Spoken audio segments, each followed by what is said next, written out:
الحمد لله الذي خلقنا خلقا طيبا. الحمد لله الذي أنزل على عبده الكتاب ولم يجعل له عوجا قيما لينذر بأسا شديدا من لدنه ويبشر المؤمنين. وأشهد أن محمدا عبده ورسوله أرسله بالهدى ودين الحق ليظهره على الدين كله ولو كره المشركون. اللهم صل على محمد وعلى آل محمد كما صليت على إبراهيم وعلى آل إبراهيم وبارك على محمد وعلى آل محمد كما باركت على إبراهيم وعلى آل إبراهيم إنك حميد مجيد. يا أيها الناس أوصيكم بتقوى الله أولا بنفسي وإياكم. فقال الله تبارك وتعالى: أعوذ بالله من الشيطان الرجيم. بسم الله الرحمن الرحيم. ولا تقتلوا أولادكم خشية إملاق نحن نرزقهم وإياكم إن قتلهم كان خطأ كبيرا. صدق الله العلي العظيم وصدق وبلغ رسوله النبي الكريم وعلى آله وأصحابه وأتباعه وبارك وسلم تسليما كثيرا كثيرا. عن أبي هريرة رضي الله تعالى عنه قال: قال رسول الله صلى الله عليه وسلم: كل مولود يولد على فطرة الإسلام فأبواه يوهدانه وينصرانه ويمجسانه. അല്ലാഹു സുബ്ഹാനഹു വ തആല നമ്മയെല്ലാം അനുഗ്രഹിക്കുമാറാകട്ടെ. കഴിഞ്ഞുപോയ ജീവിതത്തിൽ വന്നുപോയ സർവ്വ അപരാധവും കരുണയുള്ള തമ്പുരാൻ പരിപൂർണമായി മാപ്പ് നൽകുന്നവരിൽ നാം ഏവരെയും ഉൾപ്പെടുത്തുമാറാകട്ടെ. ശേഷിക്കുന്ന ജീവിതം പടച്ചറബിൻ്റെ പൊരുത്തത്തിലായി ജീവിച്ച് എവിടെയായിരുന്നാലും ഈമാനോടുകൂടി ജീവിച്ച് ഈമാനോടുകൂടി മരണപ്പെടാനുള്ള മഹാഭാഗ്യം അല്ലാഹു തആല നമുക്കും നാമുമായി ബന്ധപ്പെട്ടവർക്കും പ്രദാനം ചെയ്യുമാറാകട്ടെ.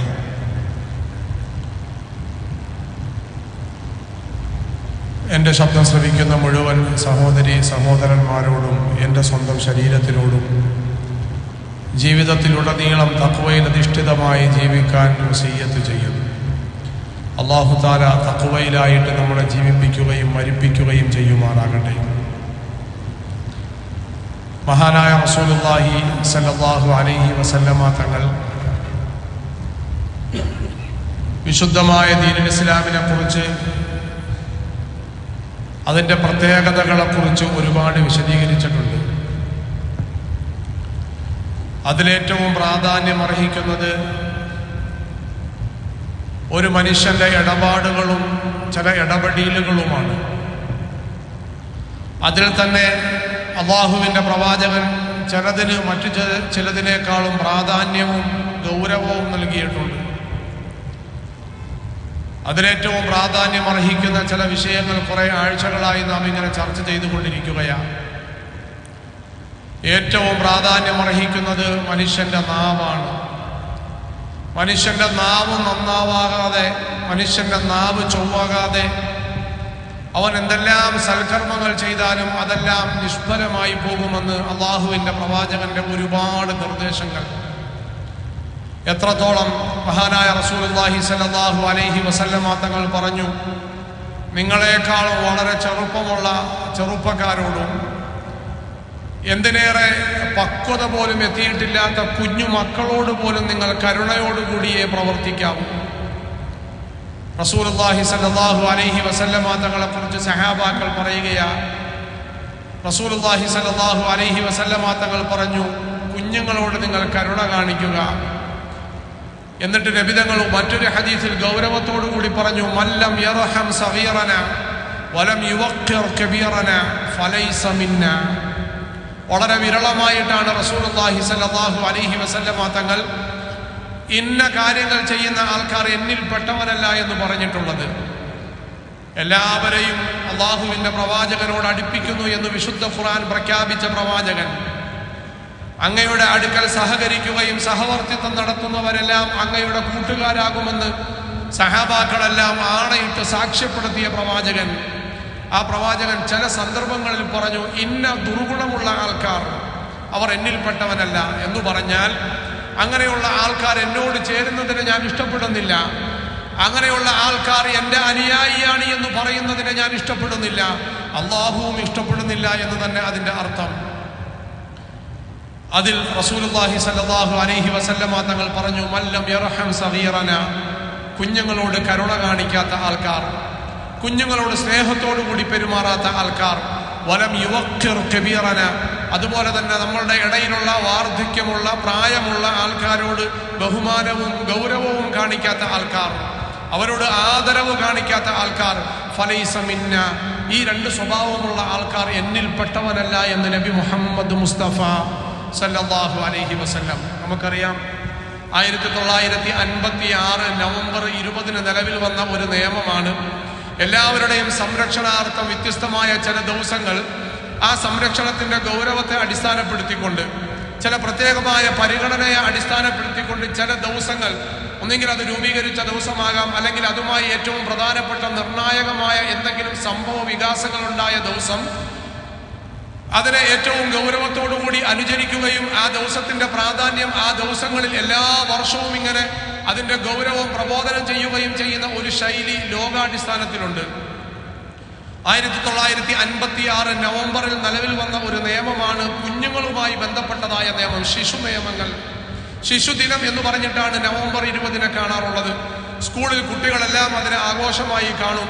അതുമായി ബന്ധപ്പെട്ടതായ ചെറിയ ലഘുലേഖകൾ കുഞ്ഞുങ്ങളെ കൊണ്ടുപോലും ടീച്ചർമാർ എഴുതിപ്പിക്കുന്ന കാലഘട്ടത്തിലാണ്. അതുമായി ബന്ധപ്പെട്ട ഗൗരവമുള്ള ആൾക്കാർ ജനങ്ങളുടെ ഇടയിൽ വിശാലമായ ക്ലാസുകൾ നടത്താറുണ്ട്. 1989 ഐക്യരാഷ്ട്രസഭ അത് അംഗീകരിക്കുകയും അത് ഒപ്പുവെക്കുകയും ചെയ്തു. പ്രധാനമായും 4 നിർദ്ദേശങ്ങൾ. അതിൽ ഒന്ന്, കുഞ്ഞുങ്ങളെ കൊല്ലാൻ പാടില്ല, കുഞ്ഞുങ്ങളുടെ ജീവന് സംരക്ഷണം നൽകണം.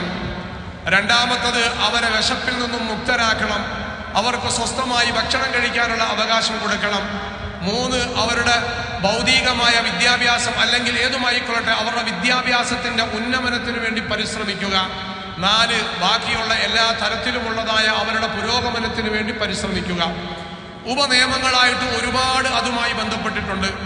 എൻ്റെ പ്രിയപ്പെട്ടവരെ, അള്ളാഹുവിൻ്റെ പ്രവാചകൻ സല്ലല്ലാഹു അലൈഹി വസല്ലം 1400 വർഷങ്ങൾക്ക് മുമ്പ് ലോകത്തിനോട് പഠിപ്പിച്ച വളരെ പ്രധാനപ്പെട്ട ചില പാഠങ്ങൾ.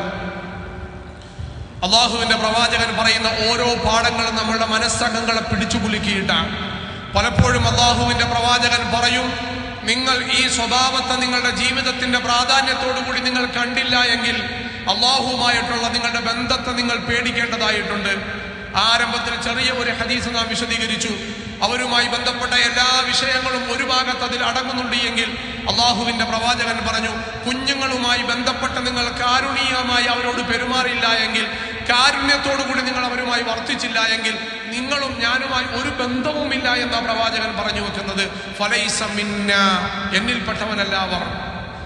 റസൂലുള്ളാഹി സ്വല്ലല്ലാഹു അലൈഹി വസല്ലമ തങ്ങൾ വിശുദ്ധമായ ഖുർആൻ ആ കാലഘട്ടത്തിൽ ഒരുപാട് നമ്മൾ ആ കാലഘട്ടത്തിൽ സ്ത്രീകളെ കൊന്നൊടുക്കുന്നതുമായി ബന്ധപ്പെട്ട് നാം കേട്ടിട്ടുണ്ട്. ജനിച്ചു വീണ കുഞ്ഞുങ്ങളെ നിങ്ങൾ കൊല്ലരുത് എന്ന് ലോകത്ത് ഐക്യരാഷ്ട്രസഭ വിശദീകരിക്കുന്നുണ്ട് എങ്കിൽ 1400 വർഷങ്ങൾക്ക് മുമ്പ് അള്ളാഹുവിന്റെ പ്രവാചകൻ ലോക മനുഷ്യരെ പറഞ്ഞു കേൾപ്പിക്കുകയാ, വലാ തഖ്തുലൂ ഔലാദകും ഖശ്യത ഇംലാഖ്. ആ കാലഘട്ടത്തിൽ ഭൂമിയിലേക്ക് ജനിച്ചു വീഴുന്നതിനു മുമ്പ് തന്നെ കുഞ്ഞുങ്ങളെ അരുംകൊല ചെയ്യുന്ന കിരാതമായ പ്രവർത്തനം നടമാടിക്കൊണ്ടിരുന്നു. അല്ലാഹു തആല അതിന്റെ കാരണവും വിശദീകരിക്കുകയാ. നിങ്ങൾ പറയും, വല്ലാത്ത ദാരിദ്ര്യത്തിന്റെ പേരിൽ, വല്ലാത്ത സാമ്പത്തികമായ ബുദ്ധിമുട്ടിന്റെ പേരിൽ കുഞ്ഞുങ്ങൾ അധികമായി കഴിഞ്ഞാൽ അവർക്ക് എങ്ങനെ ഭക്ഷണം നൽകുമെന്നുള്ള പേടി കൊണ്ട്, ദാരിദ്ര്യത്തെ ഭയന്നുകൊണ്ട്, വലാ തഖ്തുലൂ ഔലാദകും ഖശ്യത ഇംലാഖ്, നിങ്ങൾ ദാരിദ്ര്യത്തെ പേടിച്ചുകൊണ്ട്, സാമ്പത്തികമായ ഞെരുക്കത്തെയും ഇടുക്കത്തെയും ഭയന്നുകൊണ്ട് എന്തുകൊണ്ട് നിങ്ങളുടെ കുഞ്ഞുങ്ങളെ ഭൂമിയിലേക്ക് എത്തി നോക്കാനുള്ള അവസരം പോലും കൊടുക്കാതെ ഗർഭാശയത്തിൽ വെച്ച് നിങ്ങൾ അതിനെ കൊന്നുകളയരുത്. വിശുദ്ധ ഖുർആൻ ജനിച്ചു വീണ കുഞ്ഞുങ്ങളുമായി ബന്ധപ്പെട്ടാണ് ലോകസഭ സംസാരിക്കുന്നത് എങ്കിൽ വിശുദ്ധമായ ഖുർആൻ അതിനും അപ്പുറം പറയുകയാ. നിങ്ങളുടെ ഭാര്യ ഗർഭം ധരിച്ചു എന്നറിയുമ്പോൾ നിങ്ങൾ അസ്വസ്ഥരാകേണ്ട ആവശ്യമില്ല. നിങ്ങളുടെ ഭാര്യ ഗർഭം ധരിച്ചു എന്നറിഞ്ഞാൽ നിങ്ങൾ അസ്വസ്ഥരാകേണ്ട ആവശ്യമില്ല. എൻ്റെ പ്രിയപ്പെട്ടവരെ, ലോകത്ത് അല്ലാഹു തആല കോടിക്കണക്കിന് സൃഷ്ടികളെ അല്ലാഹു സൃഷ്ടിച്ചിട്ടുണ്ട്. കരയിലും കടലിലും ഒക്കെ ആയിട്ട് മനുഷ്യർ ഇതുവരെ അറിഞ്ഞിട്ടുള്ളതും കണ്ടുപിടിച്ചിട്ടുള്ളതും ഇതുവരെ ഈ മനുഷ്യർ അറിഞ്ഞിട്ടില്ലാത്തതുമായ കോടാനുകോടി ജീവജാലങ്ങളെ അല്ലാഹു തആല ലോകത്ത് ഭൂമിയിൽ അല്ലാഹു തആല സംവിധാനിച്ചിട്ടുണ്ട്. അത്രയും കോടാനുകോടി ജീവജാലങ്ങൾ അവരെല്ലാം പ്രത്യുൽപാദനം നടത്തുന്നുണ്ട്, അവരെല്ലാം ഇണചേരുന്നുമുണ്ട്. എന്തിനേറെ സസ്യലതാദികളുടെ ഇടയിൽ പോലും പരാഗണങ്ങൾ നടക്കുന്നുണ്ട്. അവരുടെ പ്രത്യുൽപാദനം അതിൻ്റെ തനതായ രീതിയിൽ നടന്നുകൊണ്ടിരിക്കുന്നുണ്ട്. എങ്കിൽ എൻ്റെ പ്രിയപ്പെട്ടവരെ, ലോകത്ത് കുഞ്ഞുങ്ങൾ ഉണ്ടാകാൻ പാടില്ല എന്നുള്ള ആഗ്രഹത്തോടുകൂടി, സന്താനങ്ങൾ ഉണ്ടാകാൻ പാടില്ല എന്നുള്ള ആഗ്രഹത്തോടുകൂടി ശാരീരിക ബന്ധത്തിൽ ഏർപ്പെടുന്ന ഇണകൾ ലോകത്താകെ മനുഷ്യര് മാത്രമാ അല്ലാത്ത ഒരൊറ്റ ജീവജാലവും ഇണകൾ അവർ ഇണചേരുന്നത് പ്രത്യുൽപാദനത്തിന് വേണ്ടിയാണ് എങ്കിൽ മനുഷ്യര് മാത്രമാ പലപ്പോഴും കുഞ്ഞുങ്ങൾ ഉണ്ടാകരുത് എന്ന് പറഞ്ഞ് ബന്ധപ്പെടുന്നത്. അല്ലാഹു തആല അതിന്റെ പല ഭാഗങ്ങളും അനുവദനീയമാക്കി തന്നിട്ടുണ്ട്, ഒരു കുഴപ്പവുമില്ല.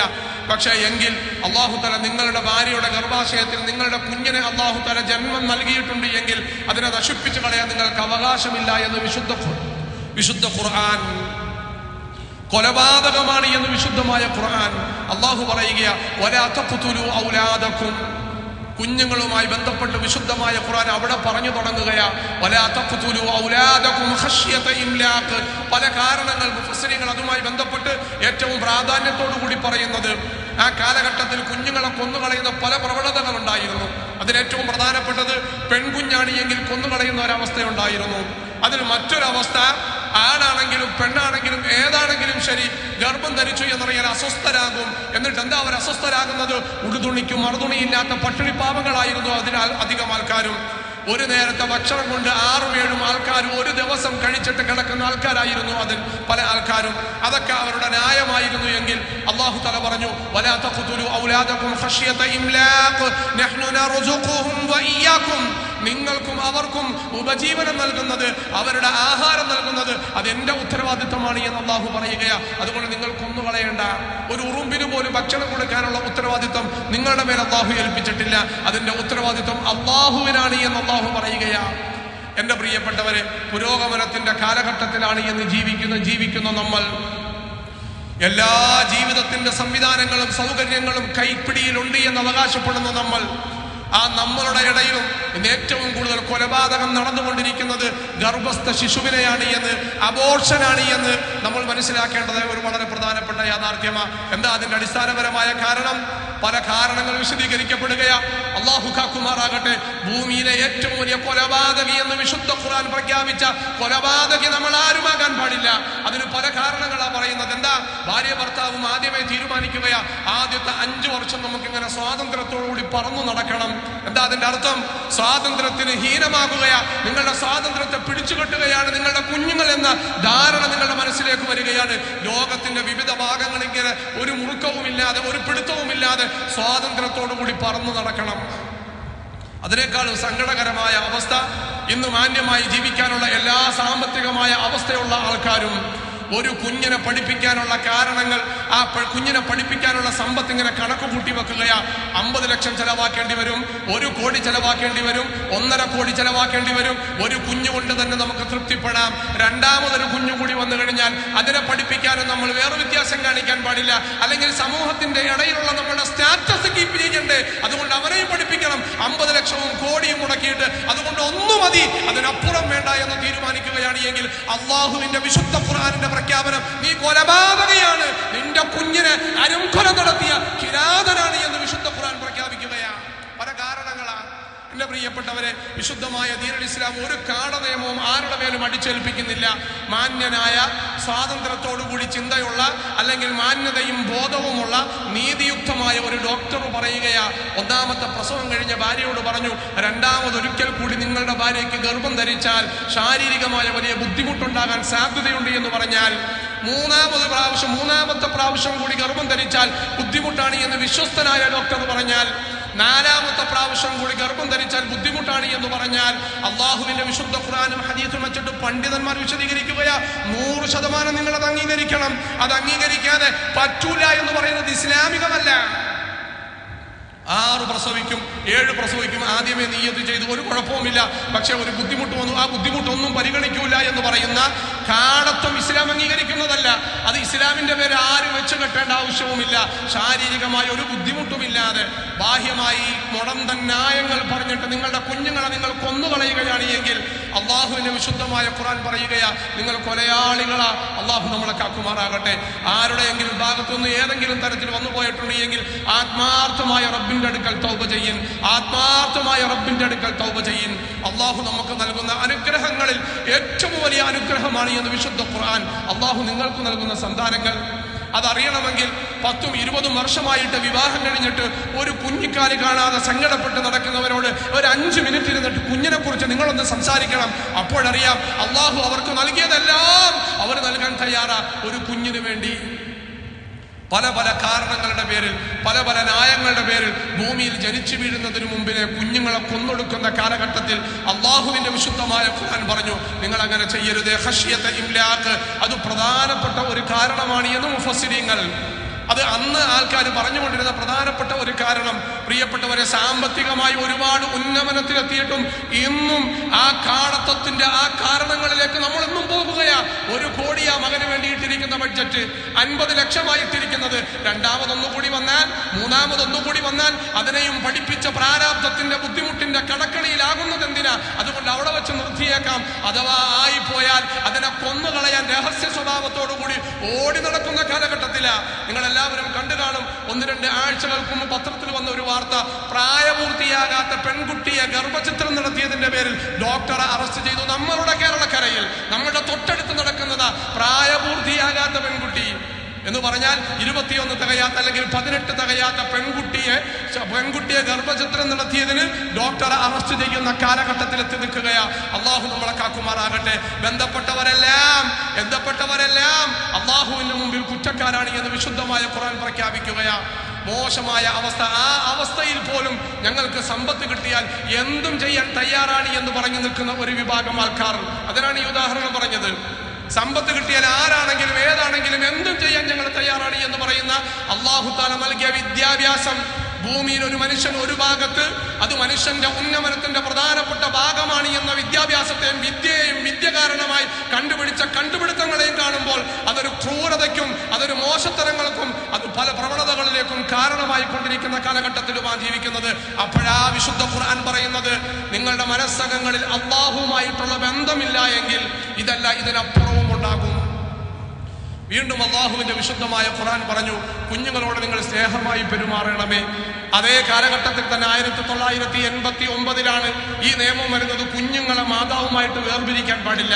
പലതരത്തിലുള്ള ഡൈവേഴ്സ് ആകുമ്പോൾ അതുമായി ബന്ധപ്പെട്ട നിയമം വരുമ്പോൾ കുഞ്ഞുങ്ങളെ മാതാവിന്റെ സംരക്ഷണയിൽ വിടാനുള്ള തീരുമാനം ലോകാടിസ്ഥാനത്തിൽ ആഗോളതലത്തിൽ വരുമ്പോൾ ഇന്ത്യ മാത്രമല്ല, അള്ളാഹുവിന്റെ പ്രവാചകൻ അന്ന് പറഞ്ഞു വെക്കുകയാ, മൻ ഫർറഖ വാലിദൻ മൻ ഫർറഖ ബൈന ഉമ്മിഹി വാലിദിഹി വവലദിഹി, കുഞ്ഞിന്റെയും ഉമ്മയുടെയും ഇടയിൽ ആരെങ്കിലും വേർതിരിപ്പ് നടത്തിയാൽ, ആരെങ്കിലും വേർതിരിച്ചു കഴിഞ്ഞാൽ ഫർറഖല്ലാഹു യൗമൽ ഖിയാമ, അല്ലാഹു തആല ഖിയാമത്ത് നാളിൽ അവന് പ്രിയപ്പെട്ടവരിൽ നിന്നും അല്ലാഹു തആല അവരെ വേർതിരിച്ചു മാറ്റും.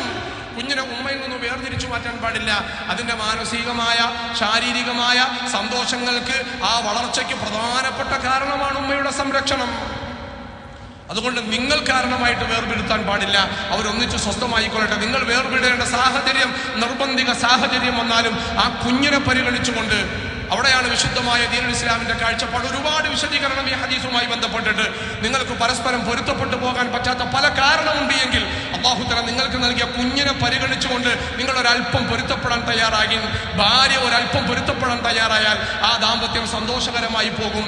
ഭർത്താവ് ഒരല്പം പൊരുത്തപ്പെടാൻ തയ്യാറായി കഴിഞ്ഞാൽ ആ ദാമ്പത്യം സന്തോഷമായി പോകും. അല്ലാഹു തആല ഇവിടെ ഏറ്റവും പ്രാധാന്യത്തോടു കൂടി പറയുന്നത് ആ കുഞ്ഞിന്റെ ജീവിതമാണ്.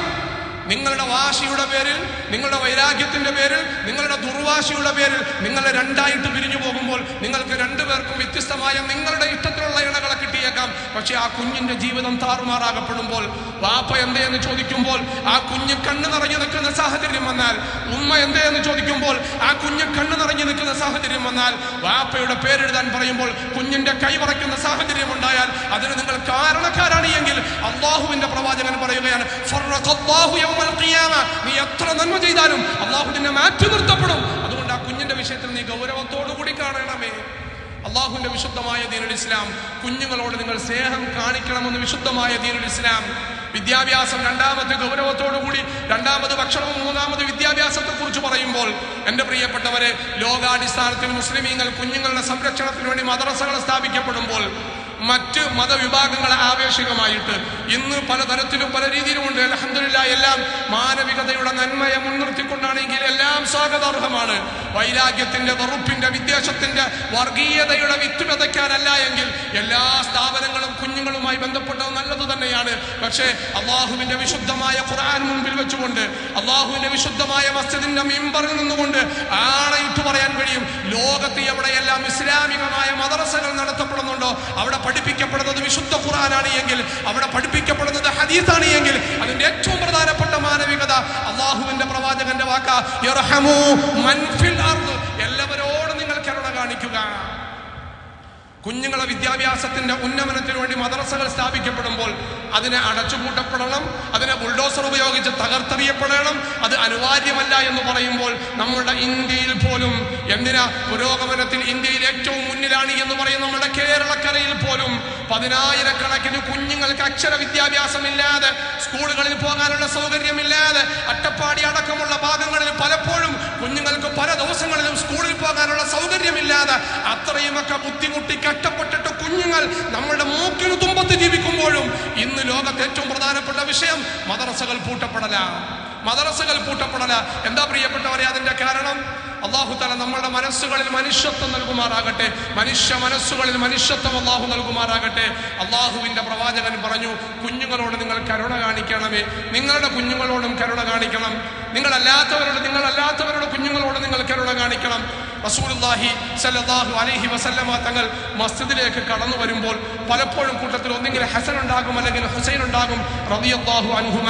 ഫാത്തിമ റളിയല്ലാഹു തആല അൻഹയുടെയും അലി റളിയല്ലാഹു തആല അൻഹുവിന്റെയും മക്കൾ, അല്ലാഹുവിന്റെ പ്രവാചകന്റെ മകളുടെ മക്കൾ, അവരെയും കൊണ്ട് പള്ളിയിലേക്ക് വരും. സഹാബാക്കൾ പറയുക, ബുഖാരി ഉദ്ധരിക്കുന്ന ഹദീസ് കാണാം, ബൈഹഖി ഉദ്ധരിക്കുന്ന ഹദീസ് കാണാം, അല്ലാഹുവിന്റെ പ്രവാചകൻ മക്കളുമായിട്ട് മിമ്പറിലേക്ക് കടന്നു വരും.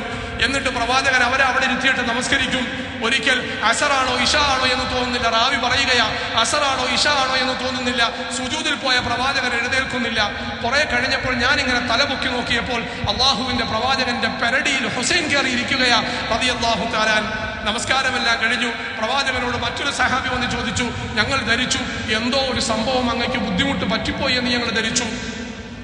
അതല്ല എങ്കിൽ അള്ളാഹുവിന്റെ പ്രവാചകന് വഹി ഇറങ്ങിയോ എന്ന് ഞാൻ ധരിച്ചുപോയി. റസൂലുള്ളാഹി സ്വല്ലല്ലാഹു അലൈഹി വസല്ലമ തങ്ങൾ അതിന് പറഞ്ഞ മറുപടി, അള്ളാഹുവിന്റെ പ്രവാചകൻ പറഞ്ഞു, ആ കുഞ്ഞ് ആഗ്രഹത്തോടുകൂടി ചാടി പുറത്തു കയറി. അതിനെ പുറത്തിറക്കാൻ എനിക്ക് മനസ്സ് തോന്നിയില്ല. കുറച്ചു നേരം ഇരുന്നോട്ടെ എന്ന് ഞാൻ ധരിച്ചു. റസൂലുള്ളാഹി സ്വല്ലല്ലാഹു അലൈഹി വസല്ലം പല മസ്ജിദുകളിൽ നിന്ന് ബോർഡ് വെക്കാറുണ്ട്, പള്ളിയിലേക്ക് കുഞ്ഞുങ്ങളെ കൊണ്ടുവരാൻ പാടില്ല. അള്ളാഹു നമുക്ക് കരുണ നൽകുമാറാകട്ടെ. പള്ളിയിലേക്ക് കുഞ്ഞുങ്ങളെ കൊണ്ടുവരാൻ പാടില്ല. എന്താ കാരണം? ബുഖാരി ഉദ്ധരിക്കുന്ന അടുത്ത ഹദീസ്, അള്ളാഹുവിന്റെ പ്രവാചകൻ നമസ്കാരം ദൈർഘ്യമുള്ള നമസ്കാരമാണ് സാധാരണ നമസ്കരിക്കാറുള്ളത്. ഇശായും സുബഹിയും ഒക്കെ ദൈർഘ്യമായി ഖുർആൻ ഓതും. ചില ദിവസങ്ങളിൽ അല്ലാഹുവിന്റെ റസൂൽ പെട്ടെന്ന് സുജൂദിൽ പോകും. കാരണം ഞങ്ങൾക്കറിയാം, പറയിൽ നിന്ന് കുഞ്ഞുങ്ങളുടെ കരച്ചിൽ കേട്ടു അവരെ ബുദ്ധിമുട്ടിക്കാതിരിക്കാൻ, അല്ലെങ്കിൽ അവരുടെ മാതാപിതാക്കൾ പെട്ടെന്ന് ആ കുഞ്ഞുങ്ങളുമായിട്ട് അവരുടെ ആവശ്യപൂർത്തീകരണവുമായി ബന്ധപ്പെടാൻ പെട്ടെന്ന് പ്രവാചകൻ നമസ്കാരം ചുരുക്കുമായിരുന്നു. അള്ളാഹുവിന്റെ റസൂൽ കുഞ്ഞുങ്ങളെ പിടിച്ചടുത്തിരുത്തുമായിരുന്നു. പ്രവാചകൻ ഇങ്ങനെ സഹാബത്തുമായി സംസാരിച്ചു കൊണ്ടിരിക്കുമ്പോൾ ഒരു സഹാബി ഇങ്ങനെ കടന്നു വന്നു. ആ സഹാബിയുടെ അടുക്കലേക്ക് ആദ്യം ഒരു കുഞ്ഞു വന്നു. ആ കുഞ്ഞിനെ ഉമ്മ വെച്ചിട്ട് മടിയിലിരുത്തി. രണ്ടാമതൊരു പെൺകുഞ്ഞു വന്നു, അതിനെ പിടിച്ച് ഇപ്പുറത്തെ തൊടയിലും ഇരുത്തി. കഴിഞ്ഞപ്പോൾ റസൂലുള്ളാഹി സ്വല്ലല്ലാഹു അലൈഹി വസല്ലമ തങ്ങൾ അദ്ദേഹത്തെ വിളിച്ചു. എന്നിട്ട് പറഞ്ഞു, അള്ളാഹുവിന്റെ മുമ്പിൽ നീ നീതി കാണിക്കണമെന്ന് പറഞ്ഞു. അദ്ദേഹത്തിന് മനസ്സിലായില്ല. പ്രവാചകൻ പറഞ്ഞു, മക്കളുടെ വിഷയത്തിൽ നീതി കാണിക്കണമെന്ന് പറഞ്ഞു. ഒരാൾക്ക് ഉമ്മ നൽകി, മറ്റൊരാൾക്ക് ചുംബനം നൽകിയില്ല. അള്ളാന്റെ റസൂൽ അത് പ്രത്യേകമായി ശ്രദ്ധിച്ചു. എന്നിട്ട് പറഞ്ഞു, പാടില്ല എന്ന് പറഞ്ഞു. അള്ളാന്റെ റസൂൽ പറഞ്ഞു, നിങ്ങളുടെ മക്കളുടെ ഇടയിൽ നിങ്ങൾ നീതി കാണിക്കണമേ. എന്തു കൊടുത്താലും ഒരു ചുംബനം നൽകിയാൽ പോലും നിങ്ങൾ നീതി കാണിക്കണമേ. അള്ളാഹുവിന്റെ റസൂൽ, അള്ളാഹുവിനെ നിങ്ങൾ ഭയപ്പെടണം. അതിൽ ഇന്ന് നമ്മളുടെ ഇടയിൽ സാധാരണ ഒരു രീതിയുണ്ട്. ഏറ്റവും ഇളയ മകനാണ്, അവന് കുടുംബം ഇരിക്കട്ടെ, അവന് കുറച്ച് കൂടുതൽ ഇരിക്കട്ടെ, ബാക്കിയുള്ള മക്കളെല്ലാം അതിന് സംതൃപ്തരാണ് എങ്കിൽ ഒരു കുഴപ്പവുമില്ല. സംതൃപ്തരല്ല എങ്കിൽ വാപ്പയെയും ഉമ്മയെയും അള്ളാഹു പിടിച്ചു നിർത്തും. കാരണം മക്കളുടെ വിഷയത്തിൽ നിങ്ങൾ നീതി കാണിക്കണമെന്ന് അല്ലാഹു തആല. നീതി കാണിച്ചില്ല എങ്കിൽ നിങ്ങൾ നീതി പ്രതീക്ഷിക്കുന്ന ഒരു സാഹചര്യം ഉണ്ടാകും. മക്കളോട് നിങ്ങൾ കരുണ കാണിച്ചില്ല എങ്കിൽ അള്ളാഹുവിന്റെ പ്രവാചകൻ പറയുന്നു, അവരുടെ ഇടയിൽ നിങ്ങൾ നീതി കാണിക്കുക, അവരോട് നിങ്ങൾ സ്നേഹം കാണിക്കുക, അവർക്ക് ആവശ്യമായത് ഇസ്ലാമികമായി നിങ്ങൾ നൽകുക. ഇല്ല എങ്കിൽ നിങ്ങൾ നീതി പ്രതീക്ഷിക്കപ്പെടുന്ന ഒരു സാഹചര്യം വരും, കരുണ പ്രതീക്ഷിക്കപ്പെടുന്ന ഒരു സാഹചര്യം വരും. അന്ന് നിങ്ങൾക്കത് കിട്ടാതെ പോകും. നബി മുഹമ്മദ് മുസ്തഫ സല്ലല്ലാഹു അലൈഹി വസല്ലം അള്ളാഹു നമ്മളെ കാക്കുമാറാകട്ടെ. അതുകൊണ്ട് പ്രിയപ്പെട്ടവരെ, അള്ളാഹു നമുക്ക് നൽകിയ സന്താനങ്ങൾ അല്ലെങ്കിൽ നമ്മളുമായി ബന്ധപ്പെട്ട മക്കൾ വീണ്ടും കാണുകയാ. റസൂലുള്ളാഹി സല്ലല്ലാഹു അലൈഹി വസല്ലമ തങ്ങൾ കണ്ണ് നിറഞ്ഞുകൊണ്ട് പറഞ്ഞു, സംരക്ഷണത്തിന് ആളില്ലാത്ത മക്കൾ, യതീമായ മക്കൾ. അള്ളാന്റെ റസൂൽ യതീമായിട്ട് ആ ഭൂമിയിലേക്ക് ജനിച്ചു വീഴുന്നത് തന്നെ, പിതാവില്ലാതെ ജനിച്ചു വീഴുന്ന കുഞ്ഞുങ്ങൾ, അതുമല്ല എങ്കിൽ അതിനുശേഷം പിതാവ് മരണപ്പെട്ടു പോയവർ, അല്ല എങ്കിൽ സംരക്ഷണത്തിന് ആരുമില്ലാത്തവർ, അതുമല്ല എങ്കിൽ സംരക്ഷിക്കാനുള്ളതായ ബുദ്ധിമുട്ടുള്ള മാതാപിതാക്കളുടെ മക്കൾ, ഇവരെ നിങ്ങൾ സംരക്ഷിക്കണമേ. റസൂലുള്ളാഹി സ്വല്ലല്ലാഹു അലൈഹി വസല്ലമ തങ്ങൾ പറഞ്ഞു, ഞാനും യതീമായ മക്കളെ സംരക്ഷിക്കുന്ന മനുഷ്യനും സ്വർഗത്തിൽ ഈ രണ്ട് വിരലുകൾ അടുത്ത് നിൽക്കുന്നത് പോലെ അടുത്തായിരിക്കുമെന്ന് നബി മുഹമ്മദ് മുസ്തഫ സല്ലല്ലാഹു അലൈഹി വസല്ലം. വേറെ പല സ്ഥലങ്ങളിലും അല്ലാഹുവിന്റെ റസൂൽ പറഞ്ഞിട്ടില്ല. വിശുദ്ധമായ ദീനുൽ ഇസ്ലാം പ്രാധാന്യത്തോടുകൂടി, വിശുദ്ധമായ ദീനുൽ ഇസ്ലാം ഗൗരവത്തോടുകൂടി, വിശുദ്ധമായ ദീനുൽ ഇസ്ലാമിന്റെ ഏറ്റവും പ്രധാനപ്പെട്ട നിലനിർത്തുന്ന തൂണുകൾ എന്ന് പറഞ്ഞ വിഷയങ്ങളുമായിട്ട് പോലും അല്ലാഹുവിന്റെ റസൂൽ ഇത്രയും ചേർത്ത് പറഞ്ഞിട്ടില്ല. പ്രവാചകൻ പറഞ്ഞു, സംരക്ഷിക്കാൻ ആരുമില്ലാത്ത മക്കൾ, സ്കൂളിൽ പോകാൻ ഒരു സൗകര്യവുമില്ലാത്ത മക്കൾ, നല്ല ഉടുപ്പ് ധരിക്കാൻ സൗകര്യമില്ലാത്ത മക്കൾ, നല്ല ഭക്ഷണം കഴിക്കാൻ സൗകര്യമില്ലാത്ത മക്കൾ, അവരെ നിങ്ങൾ സംരക്ഷിച്ചാൽ, അവർക്ക് നിങ്ങൾ നല്ല ഉടുപ്പ് വാങ്ങിക്കൊടുത്താൽ, അവർക്ക് നിങ്ങൾ ഭക്ഷണം നൽകിയാൽ, അവർക്ക് നിങ്ങൾ വിദ്യാഭ്യാസം നൽകിയാൽ, അള്ളാഹുവിന്റെ റസൂൽ പറയുകയാ സല്ലല്ലാഹു അലൈഹി വസല്ലം, നാളെ ജന്നാത്തുൽ ഫിർദൗസിൽ ആ ആൾക്കാർ എന്നോടൊപ്പം ചേർന്നായിരിക്കുമെന്ന് അള്ളാഹുവിന്റെ പ്രവാചകൻ സല്ലല്ലാഹു അലൈഹി വസല്ലം. എത്രയെത്ര സംഭവങ്ങൾ, പതിനായിരക്കണക്കിന് സംഭവങ്ങൾ, അള്ളാഹുവിന്റെ പ്രവാചകന്റെ നൂറുകണക്കിന് ഹദീസുകൾ. സംരക്ഷണത്തിന് ആളില്ലാത്ത മക്കളെ സംരക്ഷിച്ചാൽ അള്ളാഹു നിങ്ങൾക്ക് നൽകുന്ന പ്രതിഫലം, അള്ളാഹു നിങ്ങൾക്ക് നൽകുന്ന പ്രതിഫലം, അള്ളാഹുവിന്റെ പ്രവാചകന്റെ ചാരത്ത് നിൽക്കാനുള്ള അവകാശം, ഇങ്ങനെ എണ്ണി എണ്ണി എണ്ണി അള്ളാഹുവിന്റെ പ്രവാചകൻ വിശദീകരിക്കുകയാ. എന്റെ പ്രിയപ്പെട്ടവരെ, നവംബർ 20 വേണ്ടി ഇപ്പോഴേ പല രാജ്യങ്ങളും തയ്യാറായി കഴിഞ്ഞിരിക്കുകയാ. നമ്മുടെ സ്കൂളുകളിൽ കുഞ്ഞുങ്ങളെ ഇപ്പോഴേ പ്രസംഗം പഠിപ്പിച്ചുകൊണ്ടിരിക്കുകയാ. ഐക്യരാഷ്ട്രസഭ അതിനുവേണ്ടി ഡോളറുകൾ മാറ്റിവെക്കുമ്പോൾ ലോകത്ത് കണ്ണില്ലാത്ത മനുഷ്യർ കണ്ണുകൊണ്ട് നടക്കുന്ന കാലഘട്ടത്തിലാ. അള്ളാഹുവിന്റെ പ്രവാചകന്റെ ഹദീസ് മുസ്ലിമുമായി ബന്ധപ്പെട്ടിട്ടാണ് എങ്കിൽ ലോകാടിസ്ഥാനത്തിൽ ഐക്യരാഷ്ട്രസഭയുടെ നീതിയുക്തമായ കാരുണ്യത്തിന്റെ ഏറ്റവും പ്രധാനപ്പെട്ട ചടങ്ങാണ് എന്ന് ശിശുദിനത്തെ വിശദീകരിക്കുമ്പോൾ, എന്റെ പ്രിയപ്പെട്ടവരെ, എന്തുകൊണ്ട് ഫലസ്തീനിലെ മക്കൾ അവരുടെ കണ്ണുകളിൽ പെടുന്നില്ല? ആയിരക്കണക്കിന് കുഞ്ഞുങ്ങൾ സ്കൂളുകളെ ലക്ഷ്യം വെച്ചുകൊണ്ട് സ്കൂളുകളിലേക്ക് മിസൈലുകൾ പതിപ്പിക്കുമ്പോൾ, ആയിരക്കണക്കിന് കുഞ്ഞുങ്ങൾ അവിടെ മരിച്ചു വീഴപ്പെടുമ്പോൾ, ആയിരക്കണക്കിന് കുഞ്ഞുങ്ങൾ അംഗവൈകല്യത്തോടുകൂടി ജീവിക്കുമ്പോൾ, ആയിരക്കണക്കിന് കുഞ്ഞുങ്ങൾ ഒരു നേരത്തെ ഭക്ഷണം പോലും ഇല്ലാതെ പുല്ല് പറിച്ചു ഭക്ഷിക്കുമ്പോൾ, ഇതൊന്നും കാണാൻ കണ്ണില്ലാത്ത ഐക്യരാഷ്ട്രസഭയാണ് എങ്കിൽ, എന്തിനു പ്രിയപ്പെട്ടവരെ, അവരെ പറയുന്നു, ഇതൊന്നും കാണാൻ കണ്ണില്ലാത്ത ഇസ്ലാമിക ഭരണാധികാരികളുള്ള രാജ്യത്താണ് നാം ജീവിക്കുന്നത് എങ്കിൽ അള്ളാഹുവിന്റെ കരുണ ഭൂമിയിലേക്ക് വരാതിരിക്കും. അള്ളാഹുവിന്റെ പ്രവാചകൻ പറഞ്ഞു, ഇർഹമൂ, നിങ്ങൾ കരുണ കാണിക്കുക. നമ്മളുടെ മക്കൾ വീട്ടിൽ സ്വസ്ഥരായതിന്റെ പേരില്ല, സന്തോഷത്തോടു കൂടി ഇരിക്കുന്നത് കൊണ്ട് നാം സ്വസ്ഥമായിരുന്ന് പ്രസംഗം കേൾക്കുന്നത് എങ്കിൽ, നമ്മുടെ ഫോണിലേക്ക് ഒരു മെസ്സേജ് വന്നു, വീട്ടിൽ നിന്നും കുഞ്ഞിനൊരു ബുദ്ധിമുട്ട് വന്നു, അസ്വസ്ഥരാകും നമ്മൾ. സ്വസ്ഥമായി നമസ്കരിക്കാൻ കഴിയൂല, സ്വസ്ഥമായി ഒന്നും ചെയ്യാൻ കഴിയില്ല. നമ്മുടെ മക്കളുമായി നമുക്ക് ഇത്ര വലിയ ബന്ധമാണ് എങ്കിൽ അള്ളാന്റെ റസൂൽ പറയുകയാ, ഈ ബന്ധം ലോകത്തുള്ള മുഴുവൻ മക്കളുമായിട്ട് നിങ്ങൾ ഉണ്ടാകണം. ഇത് ഇസ്ലാമിക കൽപ്പനയാ. അള്ളാന്റെ റസൂൽ പറഞ്ഞു, നിങ്ങളുടെ മക്കൾക്ക് നിങ്ങൾ മിഠായിയുമായി പോകുമ്പോൾ ആ മിഠായി ആ കൂട്ടത്തിൽ കളിച്ചുകൊണ്ടിരിക്കുന്ന എല്ലാ മക്കൾക്കും കൊടുക്കണമേ. അത് കൊടുക്കാൻ നിങ്ങളുടെ കയ്യിലില്ല എങ്കിൽ ആ മക്കൾ കാണാതെ രഹസ്യമായി നിങ്ങൾ കൊണ്ടുപോകണമേ. അതിനുള്ള സമ്പത്ത് നിങ്ങളുടെ കയ്യിലില്ല, ആകെ ഒരു മിഠായി ഉള്ളൂ, എന്നാൽ മറ്റു മക്കൾ സങ്കടപ്പെടാതെ കൊണ്ടുപോകണമേ. അള്ളാന്റെ റസൂൽ ഒരു കുഞ്ഞിനെ പിടിച്ച് കെട്ടിപ്പിടിച്ച് ചുംബിക്കുന്നത് കണ്ടിട്ട് ഒരു ആരാബിയായ മനുഷ്യൻ, ബുഖാരി ഉദ്ധരിക്കുന്ന ഹദീസ്, ആയിഷ റളിയല്ലാഹു തആല അൻഹ പറയുകയാ, കുറെ ആരാബികൾ വന്നു. എന്നിട്ട് അള്ളാന്റെ റസൂലിനോട് ചോദിക്കുകയാ, അള്ളാന്റെ റസൂലെ, അങ്ങ് മക്കളെ ചുംബിക്കാറുണ്ടോ? കണ്ടിട്ട് ചോദിച്ചു. അള്ളാന്റെ റസൂല് പറഞ്ഞു, അതെ. അപ്പോൾ അവര് പറയുകയാ, ഞങ്ങൾ ഇതുവരെ അങ്ങനെ ചുംബിച്ചിട്ടില്ല. റസൂലുള്ളാഹി സ്വല്ലല്ലാഹു അലൈഹി വസല്ലമ തങ്ങളുടെ കണ്ണെല്ലാം നിറഞ്ഞു. എന്നിട്ട് പ്രവാചകൻ പറഞ്ഞു, അല്ലാഹു നിങ്ങൾക്ക് കരുണ അവകാശപ്പെടുത്തിയില്ല എങ്കിൽ, അള്ളാഹു നിങ്ങൾക്ക് കരുണ നൽകിയില്ല എങ്കിൽ എനിക്കെന്താ ചെയ്യാൻ കഴിയുന്നത്?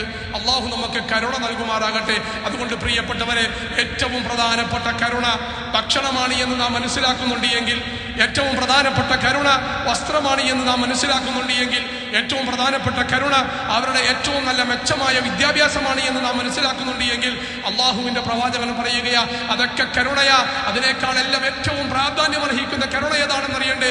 സന്മാർഗത്തിന്റെ, ഹിദായത്തിന്റെ പാതയിലേക്ക് നിങ്ങളുടെ മക്കളെ, നിങ്ങളുടെ അധീനതയിലുള്ള മക്കളെ നിങ്ങൾ ബന്ധിപ്പിക്കല.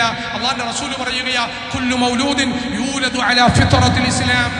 ഭൂമിയിലേക്ക് ജനിച്ചു വീഴുന്ന എല്ലാ മക്കളും, അത് മുസ്ലിമിൻ്റെതാണെങ്കിലും മുസ്ലിം അല്ലാത്തവരുടേതാണെങ്കിലും, നിങ്ങളുടെ സഹോദരൻ്റെതാണെങ്കിലും നിങ്ങളുടെ ഇതര മത സഹോദരങ്ങളുടെ മക്കളാണെങ്കിലും, ഭൂമിയിലേക്ക് ജനിച്ചു വീഴുന്ന എല്ലാ മക്കളും കുല്ലു മൗലൂദിൻ യൂലദു അലാ ഫിത്രത്തിൽ ഇസ്ലാം, ഭൂമിയിലേക്ക് ജനിച്ചു വീഴുന്നത് ഏകനായ റബ്ബിന്റെ ഫിത്രത്തിലായിട്ട്, ഏകനായ റബ്ബിന്റെ ഫിത്രത്തിലായിട്ട്, ഇസ്ലാമിന്റെ പ്രകൃതിയിലായിട്ടാണ് ഭൂമിയിലേക്ക് അവർ ജനിച്ചു വീഴുന്നത്. എന്നിട്ട് അവരുടെ മാതാപിതാക്കളിൽ ചിലർ അവരെ യഹൂദികളായിട്ട് വളർത്തും, വയുനസ്സിറാനിഹി, ചിലർ അവരെ നസാറാക്കളായിട്ട് വളർത്തും, വയുമജ്ജിസാനിഹി, ചിലർ അവരെ മജൂസികളായിട്ട് വളർത്തും, ചിലർ ഇതൊന്നുമില്ലാതെ, ഒരു മതവുമില്ലാതെ നിരീക്ഷണവാദികളായിട്ട് വളർത്തും. നമ്മൾ ധരിക്കും ഈ ഹദീസ് അവരുമൊക്കെയായിട്ട് ബന്ധപ്പെട്ടതാണ് എന്ന്. പ്രഗത്ഭന്മാരായ മുഹദ്ദിസീങ്ങൾ വിശദീകരിക്കുകയാ, ഇമാം നവവിയെ പോലെയുള്ള മഹാരഥന്മാരായ ആൾക്കാർ വിശദീകരിക്കുകയാ. ഇതിലേറ്റവും പ്രധാനപ്പെട്ട ഭാഗം എന്നിലേക്കും നിങ്ങളിലേക്കും തിരിഞ്ഞു നിൽക്കുകയാ. അല്ലാഹു തആല അമാനത്തായിട്ട് നമ്മളുടെ കയ്യിലേക്ക് തന്ന നമ്മളുടെ മക്കൾ, ഓരോ വർഷവും ഇറങ്ങുന്ന ഏറ്റവും നല്ല വസ്ത്രം കൂട്ടുകാരുടെ മക്കൾ ഇടുന്നതിനേക്കാൾ നല്ലത് ധരിക്കണമെന്ന് അവകാശപ്പെടുന്ന മാതാപിതാക്കൾ, അള്ളാഹുവിന്റെ പ്രവാചകന്റെ ഈ ഹദീസ് വെച്ചിട്ട് മഹാരഥന്മാരായ പണ്ഡിതന്മാർ വിശദീകരണം നൽകുകയാ. നിങ്ങളുടെ മേൽ ബാധ്യതയാണ്, ഓരോ ദിവസവും ബാധ്യതയാണ്, ഓരോ നിമിഷവും ബാധ്യതയാണ്. നിങ്ങളുടെ മക്കൾ സന്മാർഗത്തിലായിട്ടാണോ വളരുന്നത്? അള്ളാഹുവിലുള്ള വിശ്വാസത്തോടുകൂടി, റബ്ബിലുള്ള വിശ്വാസത്തോടുകൂടി, അള്ളാഹുവിന്റെ പ്രവാചകന്റെ കാരുണ്യത്തിന്റെ സ്വഭാവത്തെ അവരുടെ ജീവിതത്തിലേക്ക് സാംശീകരിച്ചുകൊണ്ടാണോ അവർ ജീവിക്കുന്നത് എന്ന് ഓരോ നിമിഷവും നിങ്ങളുടെ മക്കളുമായി, നിങ്ങളുടെ അധീനതയിലുള്ള മക്കളുമായി ബന്ധപ്പെട്ടിട്ട് നിങ്ങൾ വിചിന്തനം നടത്തണമെന്ന് ഈ ഹദീസ് നിങ്ങളോട് വിശദീകരിക്കുകയാണ് എന്ന് മഹാരഥന്മാരായ പണ്ഡിതന്മാർ വിശദീകരിക്കുകയാണ്. നമ്മൾ ധരിക്കും ഇത് യഹൂദികളുമായി ബന്ധപ്പെട്ടിട്ട, നമ്മൾ ധരിക്കും ഇത് നസാറാക്കളുമായി ബന്ധപ്പെട്ടിട്ട. അല്ല പ്രിയപ്പെട്ടവരെ, അവരുമായൊക്കെ ബന്ധപ്പെടുന്നത് പോലെ തന്നെ ഈ ഹദീസ് നേരിട്ട് നമ്മളുമായും ബന്ധപ്പെടുകയാണ്. അല്ലാഹു തആല നമ്മളുടെ കൈകളിലേക്ക് നൽകിയ നമ്മളുടെ മക്കൾ, ആ മക്കളോട് അല്ലാഹു കരുണ ചെയ്യണമെന്ന് പറഞ്ഞതിൽ ഏറ്റവും പ്രധാനപ്പെട്ട കരുണ അവരുടെ ഹിദായത്തിന്റെ പാതയിലായിട്ട് അവരെ വളർത്തല. അല്ലാഹു തആല നമ്മുടെ മക്കളെ എല്ലാം സന്മാർഗത്തിലായിട്ട് അല്ലാഹു തആല വളർത്തുമാറാകട്ടെ. ദുനിയാവിലും ആഖിറത്തിലും പ്രയോജനപ്പെടുന്ന മക്കളായി അല്ലാഹു തആല നമ്മുടെ മക്കളെ എല്ലാം സ്വീകരിക്കുമാറാകട്ടെ. ലോകത്തുള്ള മുഴുവൻ മക്കളും എല്ലാ ബുദ്ധിമുട്ടുകളെ തൊട്ടും പേടിയില്ലാതെ, മരണപേടിയില്ലാതെ, ആരെങ്കിലും കൊന്നൊടുക്കുമെന്നോ പീഡിപ്പിക്കുമോ എന്നോ പേടിയില്ലാതെ, ഭക്ഷണത്തിന് വേണ്ടി ആവലാതിപ്പെട്ട് അലഞ്ഞു തിരിയാതെ സ്വസ്ഥമായി ജീവിക്കുന്ന ഒരു നാളേക്ക് വേണ്ടി അല്ലാഹു തആല നമുക്കെല്ലാവർക്കും സൗഭാഗ്യം നൽകുമാറാകട്ടെ. അതിന്റെ പ്രവർത്തകരായിട്ട് അല്ലാഹു നമ്മളെ എല്ലാവരെയും സ്വീകരിക്കുമാറാകട്ടെ. വആഖിറു ദുആഇ അനിൽ ഹംദുലില്ലാഹി റബ്ബിൽ ആലമീൻ.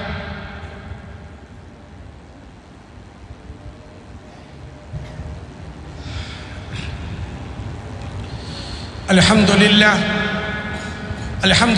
الذي هدانا لهذا وما كنا لنهتدي لولا أن هدانا الله ونشهد أن لا إله إلا الله وحده لا شريك له ونشهد أن سيدنا محمدا صلى الله عليه وعلى آله وأصحابه وأتباعه وبارك وسلم تسليما كثيرا كثيرا. اللهم صل على محمد وعلى آل محمد യാ അയ്യുഹല്ലദീന ആമനു തഖുല്ലാഹ ഹഖ്ക തുഖാതി വലാ തമൂതുന്ന ഇല്ലാ വഅൻതും മുസ്ലിമൂൻ. അല്ലാഹു തആല നമ്മെ എല്ലാം അനുഗ്രഹിക്കുമാറാകട്ടെ. കരുണയുടെ സ്വഭാവം അല്ലാഹു നമുക്കെല്ലാവർക്കും നൽകുമാറാകട്ടെ. പ്രത്യേകിച്ചും മക്കളുടെ വിഷയത്തിൽ സൂക്ഷ്മതയുള്ള മാതാപിതാക്കളായി അല്ലാഹു നമ്മെ എല്ലാവരെയും സ്വീകരിക്കുമാറാകട്ടെ. എൻ്റെ പ്രിയപ്പെട്ടവരെ, മക്കളുമായി ബന്ധപ്പെട്ട ഏറ്റവും പ്രാധാന്യത്തോടുകൂടി നാം മനസ്സിലാക്കേണ്ട വളരെ പ്രധാനപ്പെട്ട ചില വിഷയങ്ങൾ. ഒന്ന്, നമ്മളിന്ന് മക്കൾ ജനിക്കുന്നതിന് മുമ്പ് തന്നെ പല ആൾക്കാരും വളരെ പ്രധാനപ്പെട്ട പല സ്കൂളുകളിലും അഡ്മിഷൻ എടുത്തു വെക്കുന്ന കാലഘട്ടത്തിലാണ് നാം ജീവിക്കുന്നത്. ജനിക്കുന്നതിന് മുമ്പ് തന്നെ തീരുമാനിക്കുകയാണ്, ഇന്ന സ്കൂളിൽ പഠിക്കണം, ഇന്ന ക്വാളിഫൈഡ് ആയിട്ട് എൻ്റെ മകൻ വളരണം, ഒരു കുഴപ്പവുമില്ല, അതിനുവേണ്ടി നിങ്ങൾ പരിശ്രമിച്ചുകൊള്ളിൻ. പക്ഷേ അതിനേക്കാളെല്ലാം പ്രാധാന്യത്തോടുകൂടി നിങ്ങളുടെ മക്കൾ അള്ളാഹുവിനെ കുറിച്ച് ചിന്തയുള്ള, അള്ളാഹുവിനെ കുറിച്ച് പേടിയുള്ള, ഈമാനികമായ ഒരു മുസ്ലിമായി ജീവിക്കണമെന്നുള്ള നിയ്യത്ത് നിങ്ങൾ ആദ്യമേ വെക്കണം. അള്ളാഹുവിൻ്റെ പ്രവാചകൻ സല്ലല്ലാഹു അലൈഹി വസല്ലം മക്കളുമായി ബന്ധപ്പെട്ട കരുണ തുടങ്ങുന്നത് നിങ്ങളുടെ വിവാഹത്തിന് മുമ്പ് മുതൽക്കാണ്. ഐക്യരാഷ്ട്രസഭ ജനിച്ചു വീണ കുഞ്ഞിൻ്റെ സംരക്ഷണം ചർച്ച ചെയ്യുന്നുണ്ട് എങ്കിൽ അത് ലോകത്തുനിന്നൊരു ഗൗരവത്തോടുകൂടി ഏകപക്ഷീയമായി കള്ളത്തരമാണ് എങ്കിലും ലോകത്തതിനെ വല്ലാതെ ചർച്ച ചെയ്യുന്നുണ്ട് എങ്കിൽ അള്ളാഹുവിൻ്റെ പ്രവാചകൻ വിവാഹത്തിൻ്റെ സങ്കല്പവുമായി നടക്കുന്ന ചെറുപ്പക്കാരനോടും ചെറുപ്പക്കാരിയോടും അള്ളാഹുവിൻ്റെ പ്രവാചകൻ നെയ്യത്ത് തന്നെ പറയുകയാ, അള്ളാഹുവിനെ ഓർക്കുന്ന, അള്ള എന്ന് പറയുന്ന ഈമാനികമായി തഖ്വയോടുകൂടി ജീവിക്കുന്ന സന്താനങ്ങൾ, മക്കൾ ഭൂമിയിൽ ഉണ്ടാകണമെന്നുള്ളതാണ് നിങ്ങളുടെ വിവാഹത്തിൻ്റെ നെയ്യത്തിൻ്റെ ആദ്യത്തെ ഭാഗം. അള്ളാഹു നമുക്ക് ആ നെയ്യത്ത് നൽകുമാറാകട്ടെ. അതുകൊണ്ട് എൻ്റെ പ്രിയപ്പെട്ടവരെ, നെയ്യത്ത് അതാണ് എങ്കിൽ ജനിക്കുന്നതിന് മുമ്പ് തന്നെ നമ്മളുടെ മനസ്സിൽ അതിനോടുള്ള ചിന്തയുണ്ടാകും. ഒരു ഗർഭം ധരിച്ച ഒരു സ്ത്രീ എങ്ങനെയാണ് ജീവിക്കേണ്ടത് എന്ന് വിശുദ്ധമായ ദീനുൽ ഇസ്ലാം വർത്തമാന കാലഘട്ടത്തിൻ്റെ ആധുനിക കാലഘട്ടത്തിലെ കണ്ടുപിടുത്തങ്ങൾ വിശദീകരിക്കുമ്പോൾ 1400 വർഷങ്ങൾക്ക് മുമ്പുള്ള പ്രവാചകന്റെ ഹദീസ് വെച്ചിട്ട് മൻസൂർ നുഅ്മാനിയെ പോലെയുള്ള മഹാരഥന്മാരായ പണ്ഡിതന്മാർ, നിന്റെ ഭാര്യ ഗർഭം ധരിച്ചാൽ, ഒരു പെണ്ണ് ഗർഭം ധരിച്ചാൽ എങ്ങനെയാണ് അവൾ ജീവിക്കേണ്ടത് എന്ന് വിശദീകരിക്കുകയാ. വർത്തമാന കാലഘട്ടത്തിലെ സൈക്കോളജി ക്ലാസ്സുകളിൽ പോലും ചർച്ച ചെയ്യാത്തത് അന്ന് പ്രവാചകൻ പറഞ്ഞു വെക്കുകയാ. നിങ്ങൾ ദേഷ്യപ്പെടരുത്, നിങ്ങൾ സ്വസ്ഥമായി ജീവിക്കണമേ, നിങ്ങൾ മാന്യതയോടുകൂടി ജീവിക്കണമേ, നിങ്ങൾ അള്ളാഹു ഇഷ്ടമല്ലാത്തതൊന്നും പറയുകയും കേൾക്കുകയും ചെയ്യരുത്, നിങ്ങളുടെ ശരീരത്തിന് അസ്വസ്ഥതയുണ്ടാകുന്ന അവസ്ഥകളിലേക്ക് നിങ്ങൾ പോകരുത്, നിങ്ങൾ അധികമായി വിശുദ്ധ ഖുർആൻ പാരായണം ചെയ്യണമേ, നിങ്ങളുടെ കുഞ്ഞിന് അതിൻ്റെ പ്രതിഫലനമുണ്ടാകും. നിങ്ങൾ അധികമായി വിശുദ്ധമായ ഖുർആൻ കേൾക്കണമേ, നിങ്ങളുടെ കുഞ്ഞിന് അതിൻ്റെ പ്രതിഫലനമുണ്ടാകും. നിങ്ങൾ അധികമായി അള്ളാഹുവിനെ നിങ്ങൾ ദിക്ർ ചൊല്ലണമേ, നിങ്ങളുടെ കുഞ്ഞിന് അതിൽ പ്രതിഫലനമുണ്ടാകും. ആ സമയത്ത് നിങ്ങൾ അധികമായി ക്ഷമാശീലരാകണമേ, നിങ്ങളുടെ കുഞ്ഞിന് അതിൻ്റെ പ്രതിഫലനമുണ്ടാകും. അള്ളാഹു തആല നമുക്ക് വിശുദ്ധമായ ദീനുൽ ഇസ്ലാം വേണ്ട തരത്തിൽ മനസ്സിലാക്കാനുള്ള ഭാഗ്യം തരുമാറാകട്ടെ. പ്രിയപ്പെട്ടവരെ, അതുകൊണ്ട് നമ്മുടെ മക്കളെ നിർബന്ധമായും ചെറുപ്രായത്തിലെ നമ്മൾ മദ്രസകളുമായി ബന്ധിപ്പിക്കാൻ, മക്കളെ പഠിപ്പിക്കാൻ, അള്ളാഹുവിനെ കുറിച്ച് അവർ കേൾക്കട്ടെ, അവർ ദുനിയാവും പഠിക്കട്ടെ, ഒരു കുഴപ്പമില്ല, നിങ്ങൾ ആഗ്രഹിച്ചതുപോലെ തന്നെ വളർത്തിക്കൊള്ളിൻ. പക്ഷേ അതിനെ നിയന്ത്രിക്കുന്നത് വിശുദ്ധമായ ദീനുൽ ഇസ്ലാമിൻ്റെ വിശുദ്ധ ഖുർആനായിരിക്കണം, അള്ളാഹുവിൻ്റെ പ്രവാചകന്റെ അധ്യാപനങ്ങളായിരിക്കണം. അതുകൊണ്ട് ഇന്ന് പല ആൾക്കാരും പലവരും താമസിക്കുന്ന പ്രദേശം പോലും വർഷങ്ങളായി ജീവിച്ചു വന്നിരുന്നതായ നാട്ടുകാരും കൂട്ടുകാരും ബന്ധുക്കളും അവരെ എല്ലാം വിട്ടിട്ട് മക്കളുടെ വിദ്യാഭ്യാസത്തെ മാത്രം പ്രതീക്ഷിച്ചുകൊണ്ട് ജില്ലകൾ മാറാറുണ്ട്, സംസ്ഥാനങ്ങൾ മാറാറുണ്ട്, രാജ്യങ്ങൾ പോലും മാറുന്ന കാലഘട്ടത്തിലാണ് നാം ജീവിക്കുന്നത്. എന്താ കാരണം? മക്കളുടെ നല്ല വിദ്യാഭ്യാസത്തെ പ്രതീക്ഷിച്ചുകൊണ്ട് വീടും പറമ്പും നഷ്ടമാ എങ്കിലും വിറ്റു, എന്നിട്ട് ഞങ്ങൾ അങ്ങേക്ക് മാറിപ്പോകുകയാ.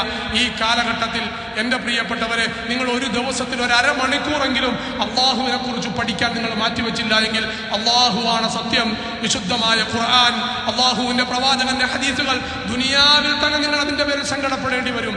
ആഖിറത്തിൽ ഉറപ്പാണ്. അള്ളാഹു പറയുകയാ, ആ മക്കൾ പറയും, ആ മാതാപിതാക്കളെ നരകത്തിലേക്ക് വലിച്ചിട്ടിട്ട് അതിൻ്റെ മുകളിൽ കയറി നിന്ന് ആ മക്കൾ ദുനിയാവിൽ സർവ്വതും വിറ്റിട്ട് ആ മക്കൾക്ക് വേണ്ടി ജീവിച്ച മാതാപിതാക്കളെ ആ നരകത്തിന്റെ പടുകുടിയിലേക്ക് ആപതിപ്പിക്കപ്പെട്ടിട്ട് അവരുടെ നെഞ്ചത്ത് കയറിയ ആ മക്കൾ താണ്ഡവ നൃത്തം നടത്തിയിട്ട് റബ്ബിനോട് പറയും, അല്ലാഹുവേ, നിന്നെ അനുസരിക്കാതെ ഞങ്ങൾ ഭൂമിയിൽ ജീവിച്ചിട്ടുണ്ട് എങ്കിൽ ഈ മാതാപിതാക്കളാണെന്നതിന് കാരണം, അല്ലാഹുവേ, ഞങ്ങൾ നിന്നെ വിശ്വസിക്കാതെ ജീവിച്ചിട്ടുണ്ട് എങ്കിൽ ഈ മാതാപിതാക്കളാണ് റബ്ബേ കാരണം, അല്ലാഹുവേ, നിന്റെ മുമ്പിൽ സുജൂദ് ചെയ്യാതെ നമസ്കരിക്കാതെ ഞങ്ങൾ ജീവിച്ചിട്ടുണ്ട് എങ്കിൽ ഈ മാതാപിതാക്കളാണ് റബ്ബേ കാരണം, അല്ലാഹുവേ, വിശുദ്ധമായ റമദാനിന്റെ പകലിൽ പോലും നോമ്പ് നോക്കാതെ സുഭിഷ്ടമായി ഭക്ഷണം കഴിച്ച് ഞങ്ങൾ ജീവിച്ചിട്ടുണ്ട് എങ്കിൽ ഈ മാതാപിതാക്കളാണ് റബ്ബേ കാരണം. അങ്ങനെ ഓരോന്നും എണ്ണി എണ്ണി എണ്ണി എണ്ണി നമ്മുടെ മക്കൾ റബ്ബിന്റെ മുമ്പിൽ പറയും, നീതിമാനായ തമ്പുരാൻ സ്വർഗത്തിൽ പോകാൻ വിധിക്കപ്പെട്ടതാണെങ്കിലും മാതാപിതാക്കളെ പിടിക്കപ്പെടും, അവിടെ ഇടപെടും. അതുകൊണ്ട് അള്ളാഹു കാക്കുമാറാകട്ടെ.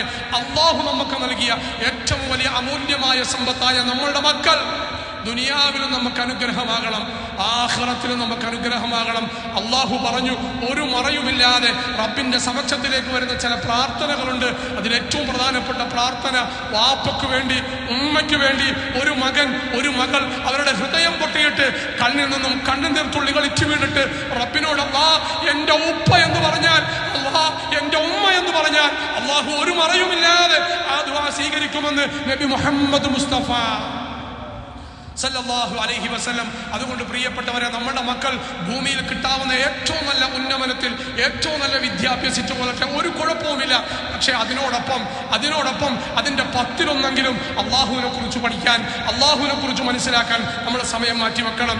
ഈ ശിശുദിനവുമായി ബന്ധപ്പെട്ട് വിശുദ്ധമായ ദീനുൽ ഇസ്ലാമിന് ലോകത്തിനോട് പറയാനുള്ള ഏറ്റവും പ്രധാനപ്പെട്ട പാഠം, നിങ്ങളുടെ മക്കളെ അള്ളാഹുവുമായി നിങ്ങൾ ബന്ധിപ്പിക്കണേ. അതിലൂടെ അവർ മാതാവിനെ പഠിക്കും, പിതാവിനെ പഠിക്കും, സഹോദരങ്ങളെ പഠിക്കും, അയൽവാസികളെ പഠിക്കും, ഇതര മത സഹോദരങ്ങളെ പഠിക്കും, ജീവജാലങ്ങളെ പഠിക്കും, സസ്യലതാദികളോടുള്ള കരുണ പോലും പഠിക്കും. നബി മുഹമ്മദ് മുസ്തഫ സല്ലല്ലാഹു അലൈഹി വസല്ലം, إن الله وملائكته يصلون على النبي يا أيها الذين آمنوا صلوا عليه وسلموا تسليما اللهم صل على محمد وعلى آل محمد اللهم اغفر وارحم وارض عن أصحاب رسولك محمد صلى الله عليه وسلم خصوصا عن أولهم أمير المؤمنين أبي بكر الصديق رضي الله تعالى عنه وعن ثانيهم أمير المؤمنين عمر بن الخطاب رضي الله تعالى عنه وعن ثالثهم أمير المؤمنين عثمان بن عفان رضي الله تعالى عنه وعن رابعهم أمير المؤمنين علي بن أبي طالب رضي الله تعالى عنه